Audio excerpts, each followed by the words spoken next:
Friday, September 26th, D-Day. I'm Emily Sayage. And I'm Jordan Hopkins. And this is Kennedy Live. In the weather, it's sunny, 55 degrees with a high of 73 and a low of 52. Have any announcements that need to be read on Kennedy Live? Send them into the Submit News tab on the Kennedy Catholic website. There's a debate club meeting right now in room 107 during homeroom, so be there. Juniors who want to brush up on the PSAT prep may meet in the library on Wednesday, October 1st, after school from 2:45 until 3:15.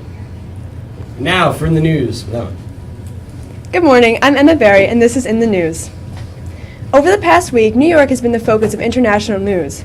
Last Sunday, September 21st, more than 300,000 people marched through the streets of New York City in what has been called the largest climate change demonstration in history. The march was timed to coincide with a climate summit meeting at the UN, where 125 nations discussed initiatives for a cleaner planet. The UN Conference on Climate Change meets yearly.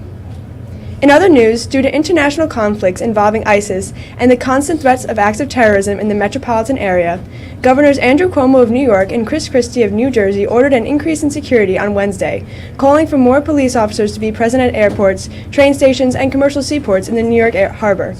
So for those Kennedy students who commute to school on Metro North, do not be surprised if you run into uniformed police officers at the train stations and in the passenger cars. Now back to Emily.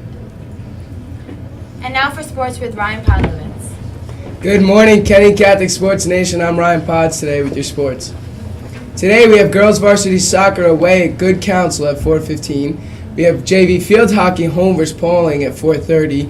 We have girls JV and varsity volleyball away at Preston at 4:30. Tomorrow we have girls varsity volleyball tournament at Walter Panis High School. And Sunday we have our varsity football game versus Kellenberg Memorial High School at 1:30. After choking back tears for 9 innings on his last night wearing pinstripes, Jeter stamped an exclamation point on the end of his New York career, slashing an opposite field walk-off single in the ninth that lifted the Yankees' 6-5 victory over the Orioles on Thursday at Yankee Stadium. It was a fairy tale ending to an incredible career for the beloved Yankee captain and an ending of our childhood.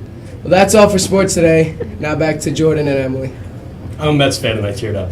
And now for This Day in History with McKay. Hey guys, this is This Day in History, September 26th. So in 1786, protesters shut down the court in Springfield, Massachusetts in a military standoff that begins Shays' Rebellion. So, Miss McGowan, Shays' Rebellion.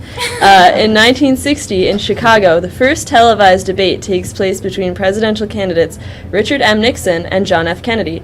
And for all those Beatle fans, in 1969, Abbey Road, the last recorded album by the Beatles, was released. That's all for This Day in History. Back over to Emily and Jordan. I'm Emily Sayage. And I'm Jordan Hopkins. And this has been Kennedy Live. Have a great day.